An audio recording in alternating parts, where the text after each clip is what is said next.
मौसमी बरसात अपनी खूबसूरतियों और जायकेदार फलों के साथ ख़त्म हो चुका था। दरख्तों के पत्ते तेज़ी से गिर रहे थे और सर्दियों की आमद थी। एक अमरूद के दरख्त पर एक नन्ही सी चिड़िया ने घोंसला बनाया हुआ था। चिड़िया का नाम था हेबल। इस घोंसले में उसके बच्चे रहते थे, मगर जब वो बड़े हुए तो एक दिन हेबल को बताए बगैर ही ऐसे उड़ कर गए कि वापस ही ना आए। नन्ही हेबल पहले ही इनकी वजह से उदास रहती थी। फिर जब सर्दियां आईं तो बाकी परिंदे भी अपने अपने घोंसलों में दुबक गए। अब इस अमरूद के पेड़ से अमरूद भी तकरीबन खत्म हो चुके थे। बस एक आध अमरूद बाकी रह गया था। अमरूद के तने में चंद बड़ी बड़ी चींटियां रहती थी। हेबल सारा दिन शाख पर बैठी इन चींटियों को देखती रहती। सर्दियों में जब कभी चींटियों का राशन खत्म होता तो हेबल से अमरूद मांगने आ जाती। हेबल अमरूद के टुकड़े काट कर नीचे फेंक देती कि इन्हें उठाकर नीचे ना ले जाना पड़े, और ये चींटियां आसानी से अमरूद के टुकड़े उठाकर अपने बिल में घुस जाती थी। हेबल की चंद बड़ी चींटियों से दोस्ती थी। इसके दोस्तों में जेने, केने, मेने शामिल थी। गुज़श्ता कई दिनों से बहुत सर्दी पड़ रही थी। हेबल को कोई परिंदा नजर ना आता था। वो बहुत उदास थी।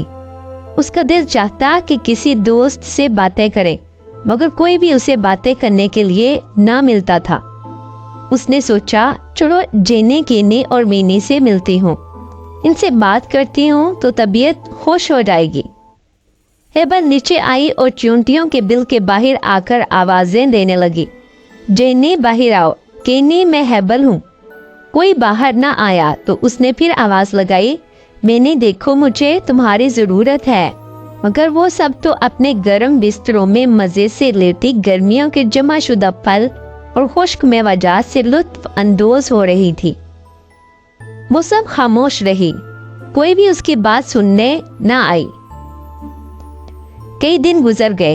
हेबल कमजोर होती जा रही थी। कोई इंसान बाहर नहीं निकलता था। महीने भर से शदीद धुंध और सर्दी ने इंसानों को भी घरों में कैद कर दिया था। कुछ लोग बीमारियों के खौफ से भी बाहर नहीं निकलते थे। हेबल बेचारी का सर्दी और उदासी से ये हाल हो गया था कि वो उठकर चल भी नहीं सकती थी। कुछ खाने को भी दिल नहीं चाहता था। फिर एक दिन जब चींटियों का खाना खत्म हो गया तो फिर वो अपने बिस्तर से उठी कि खाने के लिए ढूंढे, मगर बाहर तूफानी बारिश से हर तरफ पानी जमा हो गया था। यहाँ तक कि पानी चींटियों के बिल में भी घुस आया और इन सब का खाना भी खराब हो गया था। चींटियां सर पर पांव रखकर बाहर भागी। अब सिवाय पेड़ पर चढ़ जाने की इनके पास बचाव की कोई तदबीर न थी, ना कुछ खाने को था।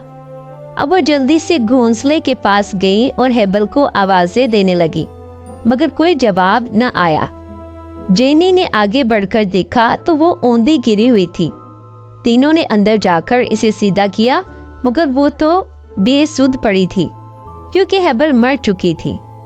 उसके पास चंद टुकड़े अमरूद के वैसे ही पड़े हुए थे। फिर इन्हें ख्याल आया कि शायद इस दिन हेबल उनके लिए खाना लाई हो, मगर उन्होंने गर्म बिस्तर से उठकर हेबल की बात सुनना ही गवारा ना किया था। अब वो सब रो रही थी। बाकी सारी चींटियां भी पेड़ पर चढ़ रही थी क्योंकि नीचे सारा पानी था। अब आसमान पर बादल गरजे तो फिर बारिश होने लगी। सबने मिलकर हेबल के घोंसले में पनाह ली, मगर अब वो बहुत ज्यादा दुखी थी कि हेबल कितनी अच्छी थी, इन्हें खाना भी देती थी। अब वो जब मर गई तो भी उसने सबको पनाह दी थी, मगर जब हेबल उदास थी तो उन्होंने उसकी बात सुनना भी गवारा ना किया। हाय अल्लाह, हमें मुआफ कर देना, हमने अपनी दोस्त की परेशानी में कोई मदद ना की, मगर अब इनके पास रोने के सिवा कोई चारा ना था। बच्चों, सख्त सर्दी में अपने आसपास का ख्याल रखें। किसी बच्चे, बूढ़े या गरीब को आपकी मदद की ज़रूरत तो नहीं, ताकि आपको भी पछताना ना पड़े।